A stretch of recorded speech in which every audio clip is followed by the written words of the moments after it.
الحمد لله رب العالمين والصلاة والسلام على رسوله الكريم أما بعد قال الله تبارك وتعالى في القرآن المجيد أعوذ بالله من الشيطان الرجيم وما أرسلناك إلا رحمة للعالمين.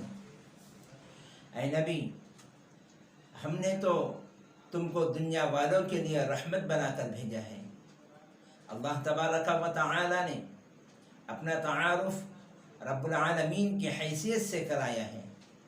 سورہ الفاتحہ کی ابتدا الحمدللہ رب العالمین سے ہوتی ہے. رب العالمین کا مطلب ہے سارے جہاں کا پالنے والا، پرورش کرنے والا.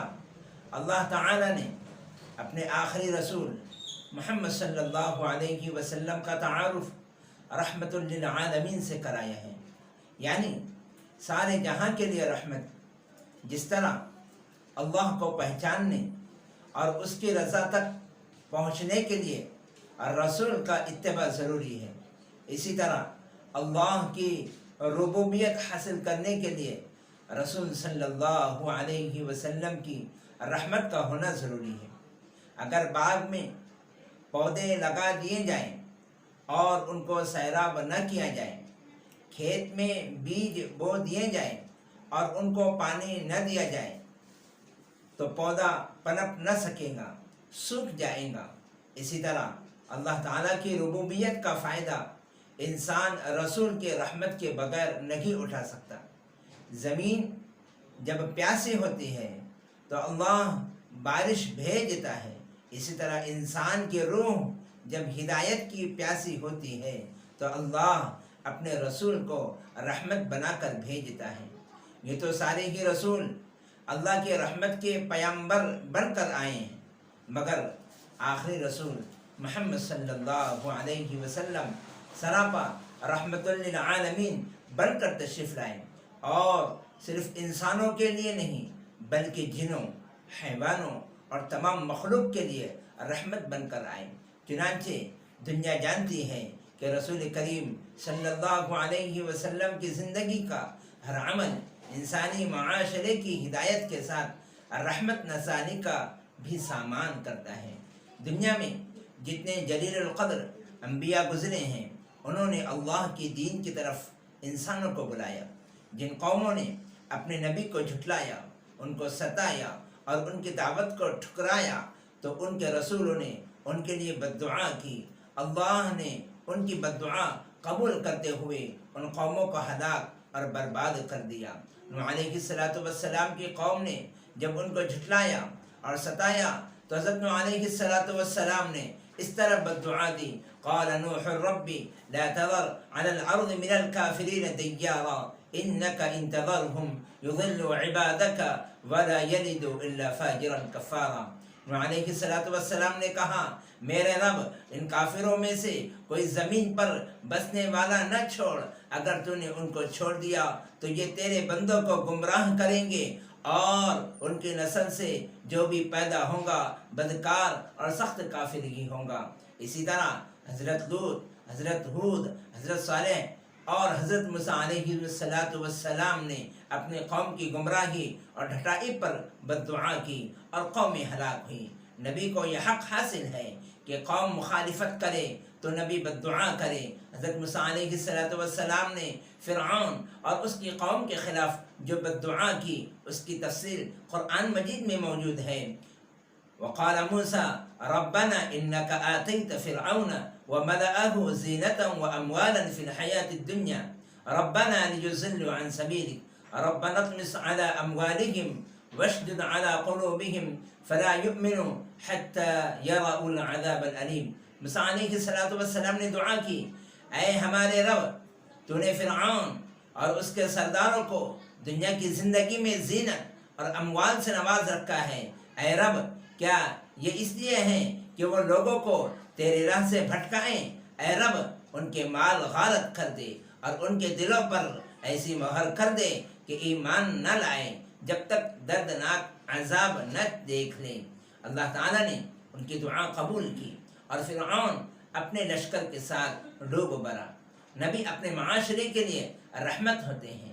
جب قوم رحمت کو قبول نہیں کرتی تو ہلاکت اس کا مقدر بن جاتی ہے، مگر آخری رسول محمد صلی اللہ علیہ وسلم کی شان دوسرے انبیاء سے مختلف ہے۔ کفار نے آپ کو بھی جھٹلایا، آپ کی مخالفت کی، آپ کو اذیت دی، بلکہ آپ کے قتل کا منصوبہ بنایا، مگر رسول پاک صلی اللہ علیہ وسلم نے ان کے لیے بد دعا نہ کی، ہدایت کی دعا کی۔ حضرت ابو ہریرہ رضی اللہ تعالی عنہ روایت کرتے ہیں کہ صحابہ نے عرض کیا، یا رسول اللہ مشرکوں پر بد دعا کیجئے۔ رسول پاک صلی اللہ علیہ وسلم نے فرمایا، میں لعنت کرنے کے لیے نہیں بھیجا گیا ہوں، میں تو رحمت بنا کر بھیجا گیا ہوں۔ حضرت ابو ذر غفاری رضی اللہ تعالی عنہ روایت کرتے ہیں کہ ایک رات نبی کریم صلی اللہ علیہ وسلم تہجد کے لیے کھڑے ہوئے اور ایک ہی آیت پڑھتے رہے یہاں تک کہ صبح ہو گئی۔ وہ آیت یہ تھی، ان تعذبهم فانهم عبادك وان تغفر لهم فانك انت العزیز الحکیم۔ محمد صلی اللہ علیہ وسلم کو کفار نے جتنی تکلیف پہنچائی اور جتنی مخالفت کی اس کا تذکرہ سیرت کی کتابوں میں موجود ہے۔ سب سے زیادہ تکلیف آپ صلی اللہ علیہ وسلم کو طائف کے لوگوں نے پہنچائی۔ جب آپ ان کے پاس دین کی دعوت لے کر تشریف لے گئے، آپ کا خیال تھا کہ قریش کے لوگ اگر اللہ کے دین کو قبول نہیں کرتے تو دوسرا بڑا قبیلہ بنو ثقیف کا طائف میں ہے، اگر وہ لوگ اسلام قبول کر لے تو اللہ کے دین کی اشاعت آسان ہو جائیں گی۔ اس خیال سے آپ صلی اللہ علیہ وسلم نبوت کے 10ویں سال طائف تشریف لے گئے۔ آپ کے غلام حضرت زید بن حارثہ ساتھ تھے۔ قبیلہ بنو ثقیف کے سردار 3 بھائی تھے، عبد یالیل، مسعود اور حبیب۔ ان کے رشتہ داری قریش سے تھی۔ رسول پاک صلی اللہ علیہ وسلم نے ان تینوں بھائیوں سے ملاقات کی، دین کی دعوت دی، مگر ان لوگوں نے نہایت رعونت اور گستاخی سے اس دعوت کو ٹھکرا دیا اور نبی کریم صلی اللہ علیہ وسلم کے ساتھ بدتمیزی سے پیش آئے۔ انہوں نے اسی پر بس نہیں کیا بلکہ آپ کے پیچھے غلاموں اور اوباش لڑکوں کو لگایا۔ وہ آپ صلی اللہ علیہ وسلم کے پیچھے شور مچاتے، آپ کو دیوانہ کہتے، پتھر مارتے، رسوا کرتے۔ ان کے پتھر مارنے کی وجہ سے آپ صلی اللہ علیہ وسلم کا جسم پاک زخمی ہو گیا، خون رسنے لگا۔ راستے میں ایک جگہ آپ صلی اللہ علیہ وسلم نے آرام فرمایا اور بے قراری کے عالم میں اللہ تعالیٰ سے مدد کی دعا فرمائی۔ اللہ تعالیٰ نے ملک الجبال یعنی پہاڑ کے فرشتوں کو آپ کے پاس بھیجا۔ آپ صلی اللہ علیہ وسلم کی خدمت میں آئے، سلام کیا اور کہا، اللہ تعالیٰ نے آپ کے ساتھ قوم کا سلوک دیکھ لیا اور مجھے اس لیے بھیجا کہ آپ حکم دے تو ابھی کفار کو 2 پہاڑوں کے درمیان پیس کر رکھ دو۔ آپ نے فرمایا، نہیں، یہ نہیں، ایمان لائے تو شاید ان کی نسل ایمان لائے اور اللہ وحدہ لا شریک لہ کی عبادت کرے۔ حضرت عبداللہ ابن مسعود رضی اللہ تعالیٰ عنہ روایت کرتے ہیں کہ میں رسول خدا صلی اللہ علیہ وسلم کو دیکھ رہا تھا جس وقت وہ اللہ کے ایک نبی یعنی اپنا واقعہ بیان فرما رہے تھے کہ ان کی قوم نے ان کو مار مار کر لہو لہان کر دیا تھا۔ وہ اپنے چہرے سے خون پوچھتے تھے اور کہتے تھے، اللہم اہد قومی انہم لا یعلمون، اے اللہ میری قوم کو ہدایت دے، وہ نادان ہے۔ رحمت کی یہ روشن مثال انسانی تاریخ میں ڈھونڈنے سے نہیں ملیں گی۔ یہی موقع ہوتا ہے جب نبی بد دعا کرتا ہے، اس کی بد دعا قبول ہوتی ہے اور قوم ہلاک ہوتی ہے۔ رسول پاک صلی اللہ علیہ وسلم نے بد دعا بھی نہیں کی اور فرشتے نے قوم کو ہلاک کرنے کی پیشکش کی تو رسول پاک صلی اللہ علیہ وسلم نے ہلاکت کی دعا کرنے کے بجائے ہدایت کی دعا فرمائی۔ آخر رحمت للعالمین جو ٹھہرے۔ آج مسلمان کا یہ شیوا ہو گیا ہے کہ جب اسے کسی سے تکلیف پہنچتی ہے تو کہتا ہے میں اینٹ کا جواب پتھر سے دوں گا، مگر رسول پاک صلی اللہ علیہ وسلم کی سنت یہ ہے کہ آپ نے پتھر کھائے، جواب میں پتھر نہیں برسائے بلکہ ان کی ہدایت کی دعا کی اور آپ کی دعا قبول ہوئی۔ دنیا نے دیکھ لیا کہ طائف کی اگلی نسل نے رسول پاک صلی اللہ علیہ وسلم کا کلمہ پڑھ لیا۔ کل طائف کے لوگ رسول کے دشمن تھے، آج طائف کے لوگ رسول پاک صلی اللہ علیہ وسلم کی امت ہیں۔ یہ کرشمہ تھا اس رحمت کا جسے لے کر آپ دنیا میں تشریف لائے تھے۔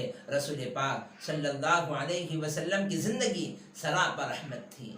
زحمت، تشدد، انتقام جیسی چیزیں آپ کے اندر نہ تھی۔ یہی وجہ تھی کہ دشمن بھی آپ کا گرویدہ ہو جاتا تھا۔ اگر ایمان نہ لاتا تھا تو کم از کم آپ کے رحمت بھری شخصیت سے متاثر ضرور ہوتا تھا۔ اللہ تعالیٰ نے اپنے رسول صلی اللہ علیہ وسلم کی اس صفت کا اور اس کے اثرات کا تذکرہ کرتے ہوئے ارشاد فرمایا، فَبِمَا رَحْمَةٍ مِّنَ اللَّهِ لِنْتَ لَهُمْ وَلَوْ كُنْتَ فَظًّا غَلِيظَ الْقَلْبِ لَانفَضُّوا مِنْ حَوْلِكَ فَاعْفُ عَنْهُمْ وَاسْتَغْفِرْ لَهُمْ۔ اے پیغمبر، یہ اللہ کی بڑی رحمت ہے کہ تم ان لوگوں کے لیے نرم مزاج واقع ہوئے ہو، ورنہ اگر کہیں تم تند ہو اور سخت دل ہوتے تو یہ سب تمہارے گرد و پیش سے چھٹ جاتے۔ ان کے قصور معاف کر دو، ان کے حق میں دعائیں مغفرت کرو۔ جس طرح ہمارے رسول صلی اللہ علیہ وسلم کی پہچان رحمت تھی، اسی طرح امت رسول صلی اللہ علیہ وسلم کی پہچان بھی رحمت ہونی چاہیے۔ مسلمان اپنی فیملی کے لیے، اپنے محلہ اور سماج کے لیے، اپنے ملک اور انسانوں کے لیے رحمت بننے کی کوشش کرے۔ اس وقت ایسے حالات پیدا ہو گئے کہ مسلمانوں کو زحمت سمجھا جاتا ہے، ان کو ظلم تشدد سے جوڑا جاتا ہے۔ مسلم نوجوانوں میں تحمل اور رواداری کا جذبہ کم ہو رہا ہے۔ ان کو اپنے رسول صلی اللہ علیہ وسلم کا اسوہ یاد رکھنا چاہیے کہ وہ رحمت للعالمین تھے، رحمت للمسلمین نہ تھے۔ مسلمانوں کے لیے حضور کی خاص رحمت تھی اور تمام انسانوں کے لیے رحمت عام تھی۔ اس رحمت کا پیغام اور فیضان دنیا تک پہنچانے کے لیے ہم مسلمانوں کو اپنا کردار ادا کرنا ہوگا، اپنی شخصیت کو رحمت بنانی ہوگی، اپنے رویے سے رحمت کا ثبوت دینا ہوگا، اور اینٹ کا جواب پتھر سے دینے کے بجائے رسول کریم صلی اللہ علیہ وسلم کے رحمت بھری سیرت کو اپنانا ہوگا۔ سلام اس پر کہ جس نے خون پیاسوں کو قوا دی، سلام اس پر کہ جس نے گالیاں سن کر دعائیں دی۔ اللہ تعالیٰ امت مسلمہ کو رحمت عالم بنا دے۔